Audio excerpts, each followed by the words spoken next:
रात का समा था। पुराने मोहल्ले की गलियां सन्नाटा ओढ़े हुई थीं। सिर्फ हवा के झोंकों की सरसराहट और दूर कहीं कुत्तों के भौंकने की आवाज सुनाई दे रही थी। चांद बादलों के पीछे छुप छुप कर रोशनी बिखेर रहा था और उसी अंधेरे में अली अपने पुराने घर की तरफ वापस आ रहा था। उसके चेहरे पर थकान की लकीरें, आंखों के नीचे गहरे साए और दिल पर बोझ था जो शायद किसी से बयान नहीं हो सकता था। उसकी माँ बिस्तरे मर्ज पर थी, सांसें बहुत भारी और कमजोर, और बाप सालों पहले गुजर गया था, जिसके बाद घर का सारा बोझ अली के कंधों पर आ गया था। दिन भर वो छोटी मोटी जॉब्स करता, कभी मैकेनिक की दुकान पर घंटों घंटों काम करता, कभी मजदूरी कर लेता, कभी दुकानों पर सामान उठाता। लेकिन जितना भी करता, पैसा हमेशा कम पड़ जाता। घर की दीवारें पुरानी थीं, छत से बारिश का पानी टपकता था, और अली खुद रात को लेट बैठकर सोचता रहता, क्या मेरी जिंदगी कभी बदलेगी या ये गरीबी ही मेरी तकदीर है। फिर खुद ही आंसू पहुंचकर कहता, अल्लाह के फैसले बेहतरीन हैं, मुझे सिर्फ सब्र करना है। उसी सोच में गुम था कि उसने देखा, गली के कोने पर एक नई शक्ल, एक लड़की, सफेद शलवार कमीज में, हाथ में किताबें उठाए धीरे धीरे चल रही थी। उसकी चाल में शर्मो हया का रंग था और आंखों में एक चमक। अली ने बस एक नज़र देखी और चुपचाप गुजर गया, लेकिन उसके दिल में जाने कैसी हलचल मच गई। उसे लगा जैसे हवा का झोंका एक नई रोशनी लेकर उसके दिल के बंद कमरों तक आ गया है। अगले दिन मस्जिद के सामने मुलाकात हुई। लड़की ने हल्की सी मुस्कान के साथ सलाम किया, अस्सलाम वालेकुम। अली ने हैरानी से देखा और धीरे से जवाब दिया, वालेकुम अस्सलाम।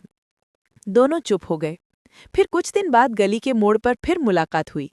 इस दफ़े सारा ने खुद बात शुरू की, आप यहाँ रहते हो? मैं नई हूँ इस एरिया में, कॉलेज की क्लासेस के लिए यहाँ से गुजरती हूँ। अली ने सर हिलाकर कहा, जी यहाँ ही रहता हूँ। और फिर बात आगे बढ़ गई। धीरे धीरे वो छोटी छोटी मुलाकातें दिनों को रोशन करने लगीं। सारा अपने कॉलेज की कहानियाँ सुनाती, अपने सपने शेयर करती। कभी कहती, मुझे टीचर बनना है, मुझे लगता है इल्म सबसे बड़ी दौलत है। और अली चुप कर सुनते रहता। फिर हल्का सा कहता, तुम्हारी जिंदगी बहुत खूबसूरत होगी, तुम्हें सब कुछ नसीब होगा। सारा मुस्कुराकर जवाब देती, अली, खुशियां पैसे से नहीं मिलती, दिल का सुकून सबसे बड़ी दौलत है। और अली उस बात को दिल में बसाता, लेकिन खामोश रहता, क्योंकि उसे लगता था कि अमीरी और गरीबी के दरमियान ऐसी दीवार है जो कभी नहीं टूट सकती। वक्त गुजरता गया और सारा भी उसकी फिक्र महसूस करने लगी।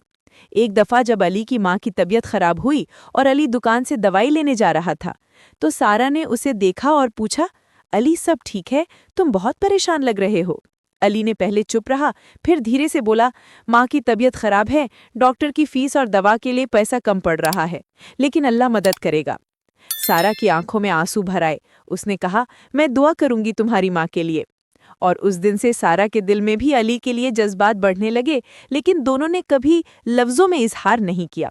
उनकी दोस्ती एक खामोश रिश्ते का रंग बन गई थी, जो अल्फाज के बिना समझ आती थी। मगर तकदीर के फैसले कुछ और ही थे। एक दिन सारा के घर वालों ने उसे बुलाया और कहा, तुम्हारी शादी एक अमीर लड़के से तय हो गई है, कल से उनके घर वाले रिश्ते का कार्ड लेकर आएंगे। सारा ने चुप कर लिया। उसके दिल में तूफान था, लेकिन जुबान खामोश। उस रात उसने डायरी में लिखा, अली, तुम्हारी खामोशी को मैं समझ गई थी, तुम्हारी फिक्र को महसूस करती थी, मगर मेरे अपनों ने पैसे को मोहब्बत पर बढ़ा दिया है। दूसरी तरफ अली ने भी वो खबर सुनी और उसकी दुनिया हिला गई।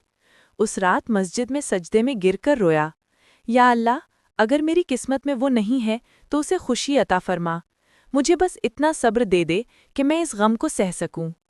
उसके आंसू मस्जिद की ठंडी फर्श पर टपकते रहे। दिन गुजर गए और शादी का दिन आ गया। सारा के घर रोशनियों से जगमगा उठा। ढोल बज रहे थे, लोग मुस्कुराते हुए मेहंदी और गीतों में मसरूफ थे। लेकिन सारा अपने कमरे में अकेली बैठी आंसू बहा रही थी। उसने खिड़की से चांद को देखा और दिल में सोचा, अली, काश तुम कह देते, काश तुम रुक जाते। मगर खामोशी ही उसका जवाब थी। अली अपने कमरे में बैठा था, दिल टूट चुका था। उसने अपने माँ के पास बैठकर कहा, माँ दुआ करो सारा हमेशा खुश रहे, चाहे वो किसी और के साथ हो। और माँ की आंखों में भी आंसू आ गए। तभी अचानक खबर आई कि सारा का दुल्हा पुलिस के हाथ पकड़ा गया। असल में वो अमीर लड़का एक धोखेबाज था, जाली बिजनेस और फ्रॉड्स में शामिल था। पुलिस ने सब मेहमानों के सामने उसे हाथकड़ी लगाई। घर वालों का सर शर्म से झुक गया। लोग फूसा फूसा कर कहने लगे, पैसा सब कुछ नहीं होता, असल दौलत ईमान और सच्चाई होती है। शादी रुक गई, घर में रोशनियां बुझ गईं। सारा अपने कमरे में बंद रोती रही। उसने डायरी फिर खोली और लिखा, या अल्लाह, ये कैसा इम्तिहान है, मुझे सच और झूठ के दरमियान रास्ता दिखा दे। फिर अचानक उसका दिल अली की तरफ खिंचने लगा। वो भागती हुई गलियों में निकली। ठंडी हवा उसके आंसू सुखाने लगी। उसने अली को देखा जो अंधेरे में अकेला खड़ा था। सारा रुक गई, सांस फूल गई और आंसू बहते हुए बोली, अली, तुम्हारी खामोशी मुझे हमेशा समझ आई। तुम्हारी दुआओं ने मुझे बचा लिया। मैं समझ गई हूं कि असल में मेरी जिंदगी का हमसफर तुम हो। अली की आंखों में आंसू भर आए। उसने हल्का सा मुस्कुराते हुए कहा, सारा, मुझे तुम्हारी खुशी चाहिए थी। अगर वो मुझसे जुड़ी है तो ये मेरी सबसे बड़ी कमाई है।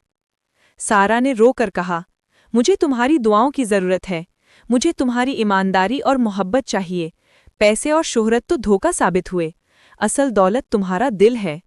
अली ने उसके कंधे पर हाथ रखा और कहा, सारा, हमारी जिंदगी की राह मुश्किल होगी, लेकिन अगर तुम साथ हो तो हर अंधेरा रोशनी बन जाएगा। सारा ने सर हिला दिया। दोनों चुप खड़े रहे। चांद आसमान से और रोशन लग रहा था, जैसे वो भी इस मोहब्बत का गवाह बन गया हो। पुराने मोहल्ले की ठंडी हवाओं में एक नई कहानी जन्म ली। मोहब्बत, कुर्बानी और दुआओं की कहानी, जो हमेशा दिल की गलियों में गूंजती रहेगी।